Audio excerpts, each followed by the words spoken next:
Dans la vie d'un homme, il arrive de nombreuses choses. Parmi tous les événements, il y en a deux qui sont inévitables. Premièrement, la naissance. On ne peut rien vivre, rien ressentir, si on ne vient pas au monde. Et deuxièmement, la mort. Toute vie est une fin, et j'ai envie de dire, tant mieux. Si l'on était immortel, la vie n'aurait plus aucune saveur. La mort est quelque chose qui arrive pour mettre fin à notre périple, à notre aventure. Elle peut arriver à tout moment, à n'importe quel âge, et pour de multiples raisons. Allant d'une simple chute à une maladie mortelle. La mort, c'est aussi quelque chose de particulier, étant donné que cela reste quelque chose de très mystérieux. Après tout, personne n'en est jamais revenu. Certaines personnes ont vécu des événements de mort imminente, sortant du coma, s'étant presque noyées, ou encore ayant été réanimées après une crise cardiaque. Le domaine de la mort est un sujet très vaste, entre les fantômes, les esprits, ce qui se passe après la mort. Les questions sont nombreuses. Des personnes se disent être des médiums, et qu'elles sont capables de communiquer avec les morts ou de les apercevoir. Notre bureau a parmi ces dossiers des affaires de témoignages simples. Il y en a un qui est vraiment intéressant sur le sujet de la mort. Bonjour, je m'appelle Elsa, j'ai 26 ans, et un jour ou l'autre, je vais basculer dans l'autre monde. J'ai un rapport particulier avec la mort, depuis toute petite. La première fois que je me suis aperçue de mon lien avec elle, c'était à l'âge de 7 ans. Lors de l'enterrement de ma grand-mère, il s'agissait d'une personne que j'aimais beaucoup. Elle est malheureusement partie trop tôt, même si 87 ans est un âge plutôt noble pour tirer sa révérence. Durant la cérémonie, dans la foule de personnes devant le cercueil qui descendait au fond du trou creusé pour l'occasion, il y avait une personne, encapuchonnée. Son habit noir empêchait de distinguer son visage, et cela m'a fortement intriguée. À la fin des adieux faits à ma grand-mère, je revis cette silhouette, de l'autre côté du cimetière. Elle a levé le bras vers moi, et des ténèbres, de l'intérieur de la manche, sortit une main, à l'apparence blanchâtre. Une main squelettique. Son index pointa alors dans ma direction. Je ne bougeais pas, terrorisée par ce que je voyais. Et soudainement, alors que la tristesse de la perte de ma grand-mère ne s'était pas encore montrée, les larmes montèrent aux yeux et coulèrent le long de mes joues d'enfant.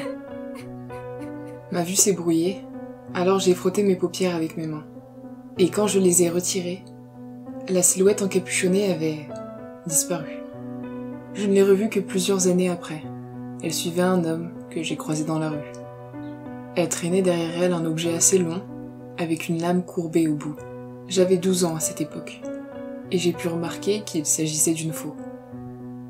L'homme s'est arrêté devant un passage piéton, et la silhouette noire en a fait de même. Le feu des piétons est alors passé au vert, et l'homme s'est mis à avancer. Cependant, au même moment, une voiture continuait sa course. Le conducteur essaya de freiner lorsqu'il vit le piéton, mais malheureusement, trop tard. L'homme fut frappé de plein fouet par la voiture et fut propulsé plusieurs mètres plus loin. Je restais bouche bée. Le conducteur de la voiture, complètement à l'arrêt, sortit en tremblant et en appelant l'homme gisant au sol. Les passants commencèrent à se diriger vers ce dernier, dans le but de l'aider. Je n'avais pas remarqué, mais la silhouette noire se tenait à présent debout, à côté de l'homme. Personne ne semblait la remarquer, mis à part moi. Elle saisit de ses deux mains la faux qu'elle traînait et la leva au-dessus de lui. Ses manches étaient descendues jusqu'au poignet, laissant apparaître les doigts osseux de la créature. Je tremblais de peur à cause du spectacle auquel j'assistais. Elle n'allait tout de même pas... Mais d'un coup sec, la faux se rabattit sur le pauvre homme qui gisait à terre. À ce moment-là, je vis une forme transparente sortir du corps du blessé. La silhouette à capuche semblait inhaler cette forme, qui se fit alors aspirer par le visage caché. Une fois qu'il n'y avait plus aucune trace de cette chose, celle aux mains osseuses se tourna vers moi, comme quand j'avais 7 ans. L'obscurité de sa capuche m'empêchait toujours de distinguer son visage. Mais la même chose qu'à l'époque se produisit. Elle a alors levé la main vers moi, me pointant de son index blanc. Encore une fois, j'étais paralysée. Un vent fort se mit à souffler, et ce fut la même chose. La silhouette et sa capuche disparurent. Mon corps était tremblant après ce qu'il venait de se passer. Les personnes qui sont venues en aide à l'homme à terre disaient qu'il était mort. C'est à partir de ce moment-là que j'ai compris. Je n'avais pas beaucoup de connaissances sur la mort elle-même, mais il s'avère que j'avais déjà entendu parler de sa représentation dans le monde, en tant que faucheuse. Un squelette caché sous une longue capuche noire et portant une longue faux, qui vient chercher les défunts lorsque leur tour est arrivé. Cependant, voir la mort de quelqu'un juste sous ses yeux, ce n'est pas sans conséquence. Pendant plusieurs années, j'ai fait des cauchemars. Entre les moments où je revivais l'accident et ceux où je voyais la grande faucheuse venir me chercher, la vie était devenue très difficile. J'ai alors vu une psychologue. C'était une femme très gentille, à qui je pouvais tout raconter. Je lui ai alors parlé de ma vision de la faucheuse à mes 7 ans, puis à mes 12, au moment de l'accident. Et elle m'a expliqué que la silhouette que j'avais vue n'était en réalité qu'un produit de mon cerveau.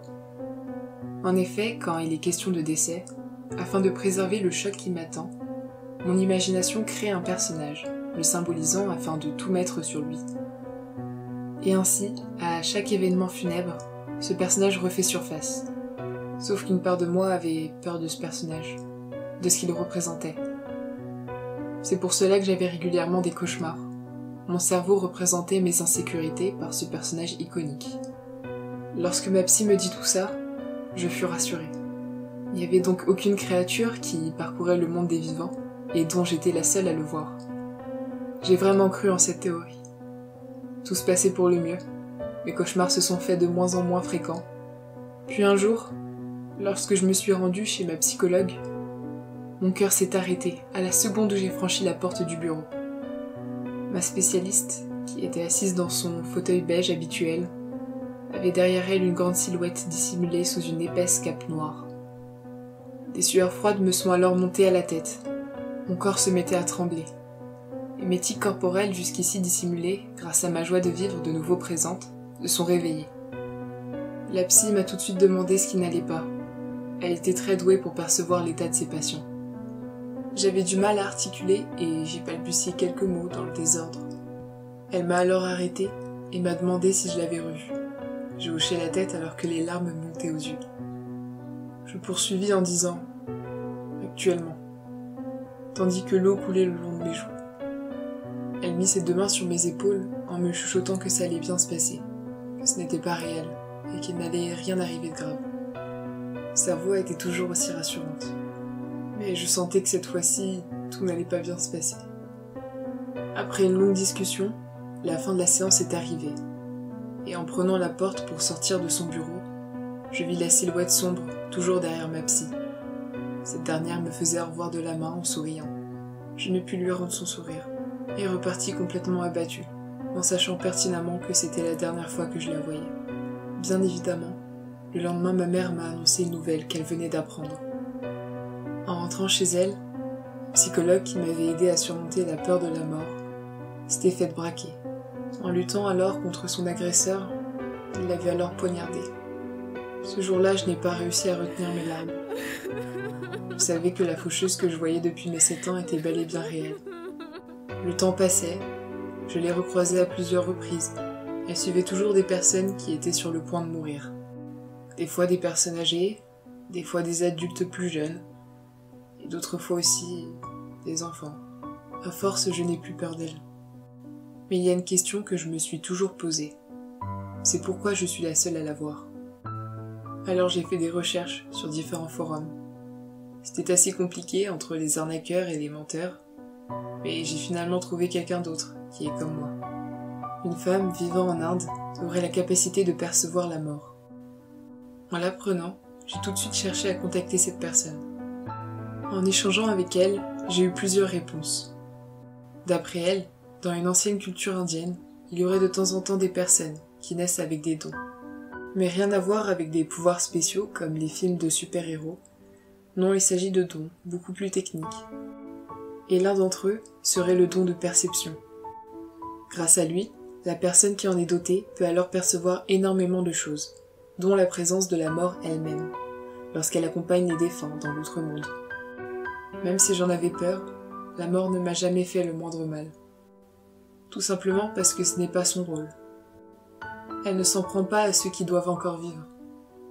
La mort est comme une amie que je recroise de temps en temps. On se salue et elle repart. Lorsqu'elle est proche de personnes que je connais, je fais tout mon possible pour avoir le moins de regrets avec celle-ci. Et si je vous partage tout ça, c'est parce que récemment, la mort me suit moi. Je ne sais pas quand j'ai basculé dans l'autre monde, ni comment, mais je sais que j'en ai plus pour très longtemps. Alors avant de laisser cette amie qui m'a accompagnée tout le long de ma vie, me prendre avec elle, je voulais laisser une petite trace de mon don et de mon histoire.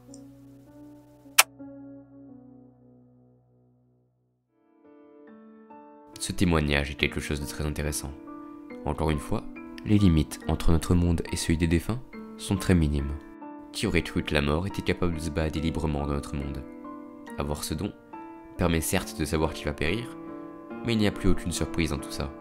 Si vous voyez la mort vous suivre, il est fort probable que vous décidiez de ne plus rien faire, pensant que de toute façon, cela ne changerait rien.